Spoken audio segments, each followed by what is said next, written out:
Hey everyone.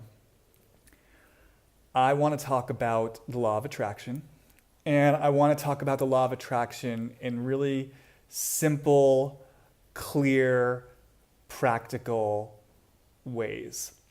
And before this video is over, I'm going to give you two very powerful, simple thoughts that you can use to help transition yourself from any area of unhappiness or lack of fulfillment to greater happiness, greater fulfillment, and attracting the things that you want that are going to make you feel good, fulfilled, and on purpose.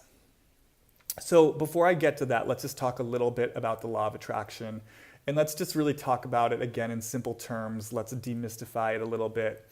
The law of attraction is a principle that simply states this: whatever you're currently creating, whatever you're currently feeling in life, you're just going to create more of that.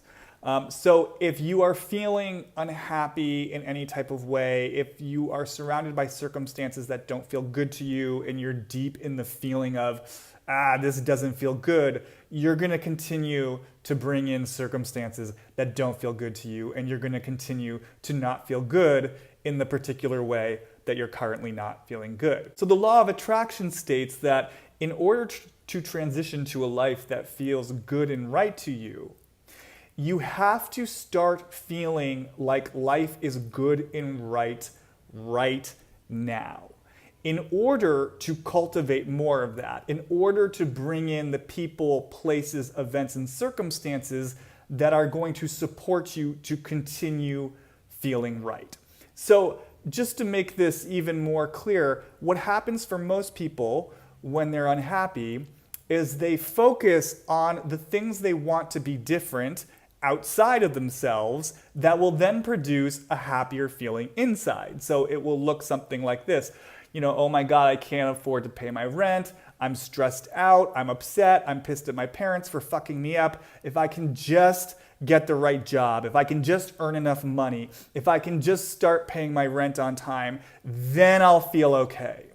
Then I'll feel good. Then everything will have worked out.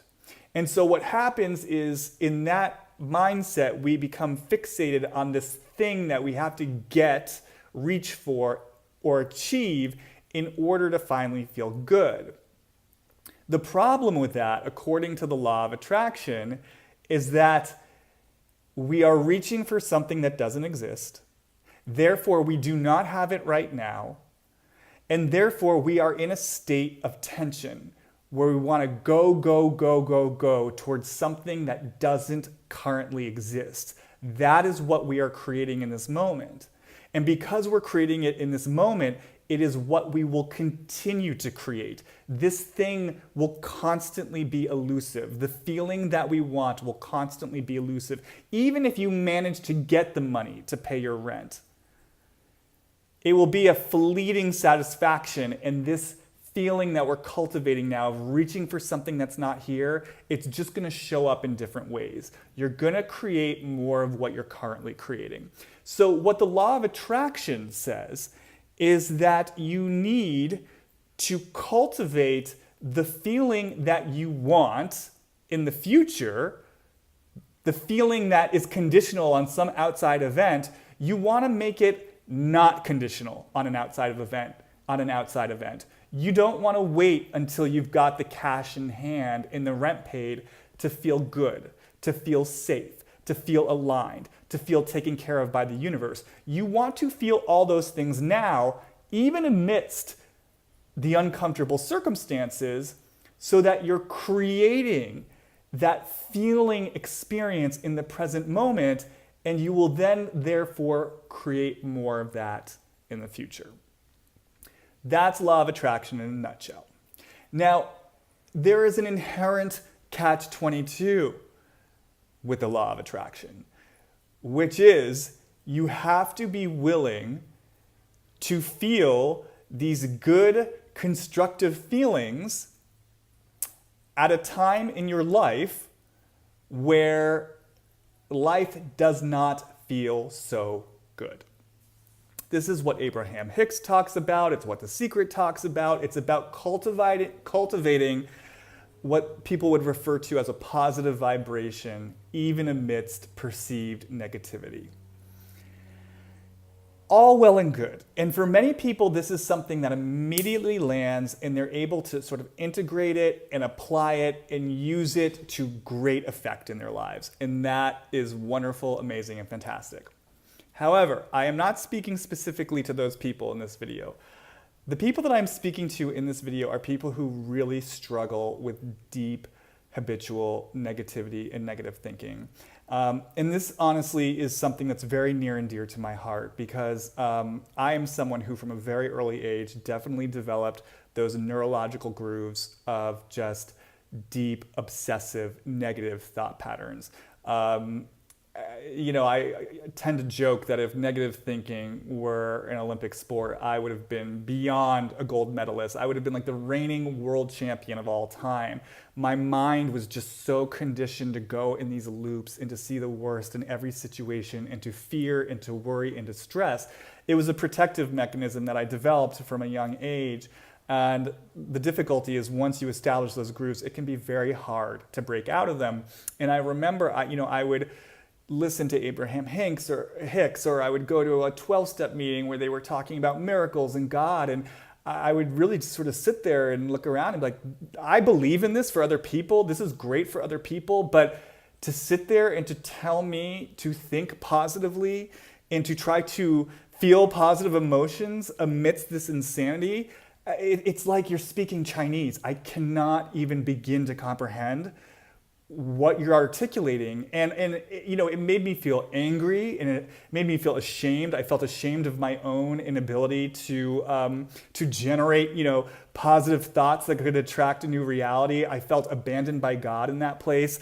I see this too with clients that I work with. I see the people who deeply struggle with this seductive temptation of negative thought patterns and just how difficult it is to break out of them. And it leaves people with this feeling of like, where am I in all of this? How does this apply to me? And am I just hopeless? And I want to say the answer to that is no, you're not hopeless at all. For anyone out there who identifies as someone who is habitually negative or obsessively negative in thought and mind, the bad news is there's no way around this. I know that it's very tempting to want a quick fix or like something that's just going to come in and sort of shake it out of you. It generally does not tend to work that way. The only way through this is through it, which means tolerating a lot of discomfort as you start to undertake this process of consciously working with your thoughts.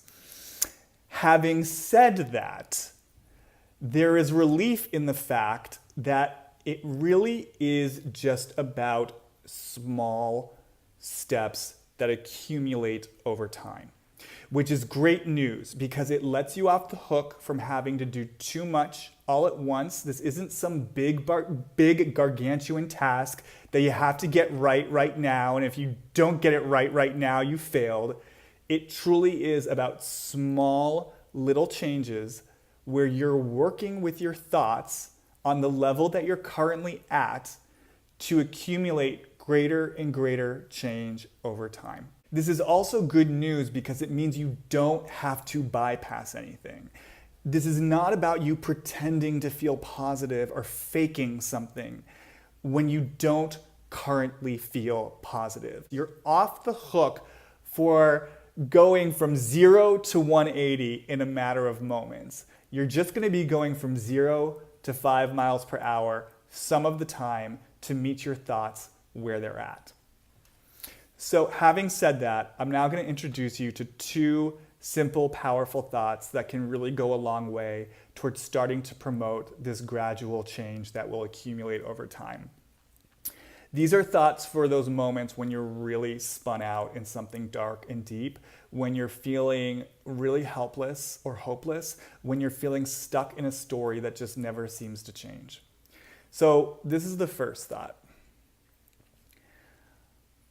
I am willing to entertain the possibility that this current contraction or dark spot or spin out or whatever you want to call it, that this current moment of darkness is part of a bigger process or picture that I don't yet understand. I am willing to entertain the possibility that this current moment of darkness is part of a bigger picture or process that I don't yet understand or that I can't currently see. Do you feel how even that simple statement changes the tenor and the texture of the mental conversation you're having in your head? Feel the energetic flavor and weight of something like, this is never going to change. I'm hopeless. No one cares about me. I'm so stupid for still being stuck in this. What's wrong with me? Whatever the voices are, feel that heaviness. Feel that hamster wheel. And then feel the comparative possibility and possible opening of a statement like, I'm willing to entertain the possibility that this moment of darkness is part of a bigger picture that I don't currently understand yet. And what I love about this statement is, first of all, I'm not asking you to fully believe that there's a bigger picture that you don't yet see. I'm asking you to simply entertain the possibility. Maybe it's true, maybe it's not. That's not important. What's important is you're willing to entertain the possibility that maybe it's true. And if it's maybe true, then that means there's some glimmer of hope that this is part of a bigger picture. And again, listen to this language, that you don't yet see or understand, which is great because it means you don't have to yet see or understand it. Again, it lets you off the hook. There's nothing for you to do. You don't have to know what's going on. You don't have to fully believe it's all going somewhere good. You just have to stay open to the very possibility that there is something at work here that's bigger than this moment that you can't yet see. It's very powerful. And then there's nothing else for you to do around this. So if you're sitting on the couch compulsively eating ice cream and watching Netflix, crying your tears, this doesn't mean you now have to jump up and go, do a bunch of push-ups and, seize life. Keep eating your ice cream, keep crying your tears, keep watching Netflix. Just hold that thought now and again. Just come back to it. When it comes to law of attraction, what I've found is half measures avail you a lot.